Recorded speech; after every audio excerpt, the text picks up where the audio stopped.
ప్రస్తుతం ఆంధ్రప్రదేశ్ రాష్ట్రంలో ఒక అంశం చర్చనీయాంశంగా మారింది. నిన్న జరిగిన అసెంబ్లీలో మాజీ మంత్రి అంటే కామినేని శ్రీనివాసరావు, ప్రస్తుతం ఆయన బీజేపీలో ఉన్నాడు.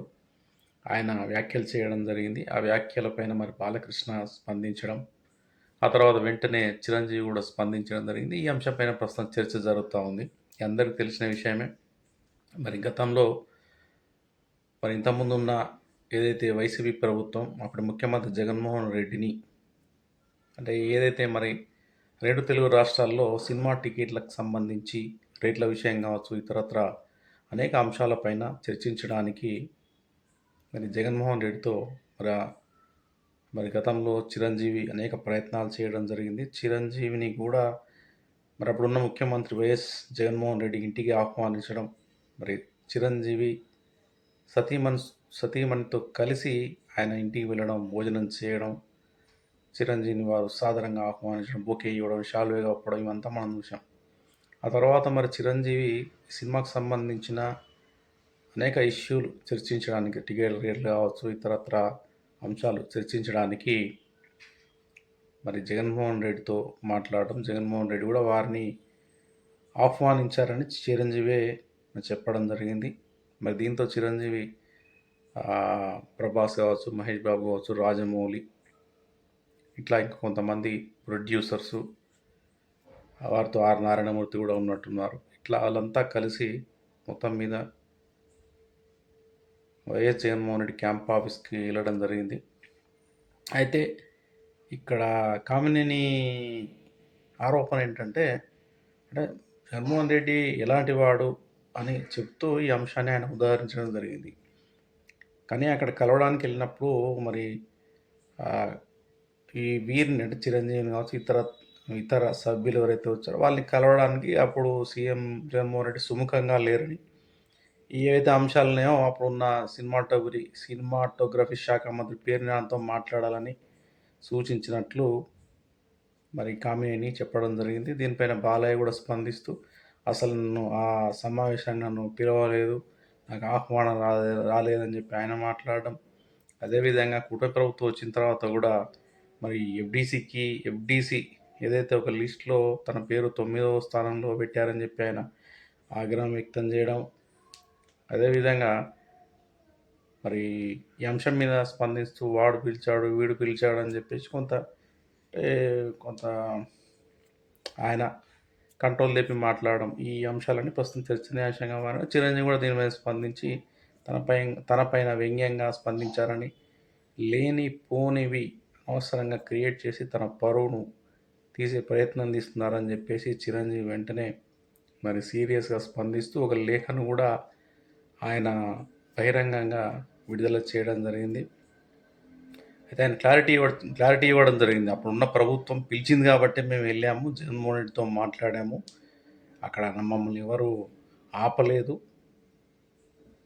అట్లా అని చెప్పి మాకు గౌరవంగానే అక్కడ మమ్మల్ని రిసీవ్ చేసుకున్నారు, మేము మాట్లాడాం.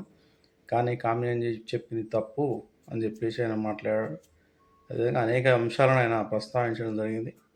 మొత్తానికైతే చిరంజీవిని అంటే బాలకృష్ణ అవమానించాడని చెప్పేసి, కామినేని శ్రీనివాసరావు అవమానించారని చెప్పేసి చర్చ జరుగుతూ ఉంది. ఇక్కడ ఏంటంటే ఇంకొక అంశం కూడా చర్చించుకోవాలి. అంటే చిరంజీవి వెంటనే స్పందించి మరి ఆయన వైఎస్ జగన్మోహన్ రెడ్డి పరువును కూడా కాపాడాడు ఇక్కడ. అంటే వైఎస్కు అప్పుడున్న వైసీపీ ప్రభుత్వానికి అనుకూలంగానే వ్యవహరించాడు.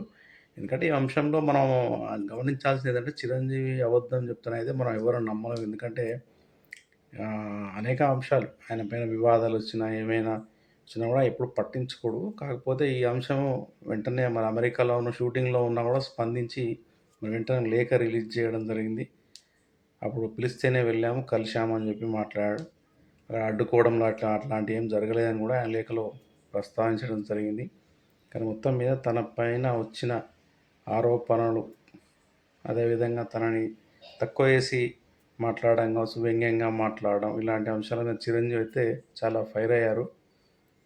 అయితే ఈ అంశం ప్రస్తుతం కూటమి ప్రభుత్వం సంచలనంగా మారింది. ఎందుకంటే మరి 2024 ఎన్నికల్లో మరి అంటే టీడీపీ అధికారంలోకి రావడానికైనా, కూటమి ప్రభుత్వం అధికారంలోకి రావడానికైనా మరి జనసేన అధినేత పవన్ కళ్యాణ్ ఏ స్థాయిలో కష్టపడ్డాడో, ఆయన స్పీచ్‌లు కావచ్చు, ఆయన క్యాంపెయినింగ్ కావచ్చు, ఆయన కేంద్ర ప్రభుత్వం అప్పుడున్న మోడీతో చేసిన రాయబారం కావచ్చు, అమిత్ షాతో చేసిన రాయబారాలు కావచ్చు, చంద్రబాబు జైల్లో ఉన్నప్పుడు మరి మొత్తం మెగా ఫ్యామిలీ మద్దతు ఇవ్వడం కావచ్చు, అధికారంలోకి రావడానికి పరోక్షంగా, ప్రత్యక్షంగా మరి మెగా ఫ్యామిలీ అనేది చాలా సపోర్ట్ చేసింది.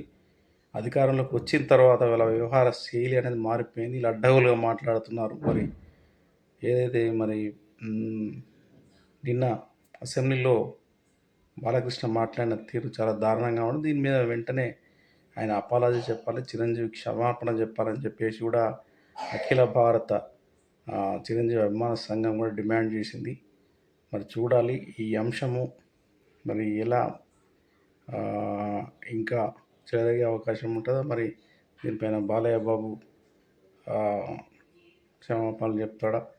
ఎందుకంటే మరి కూటమి ప్రభుత్వంలో డిప్యూటీ సీఎంగా పవన్ కళ్యాణ్ అన్నారు కాబట్టి తన సొంత అన్నయ్యకు అవమానం జరిగితే మరి ఆయన స్పందించలేదు, జ్వరంతో బాధపడుతున్నాడని చెప్పి వార్తలు వస్తున్నాయి.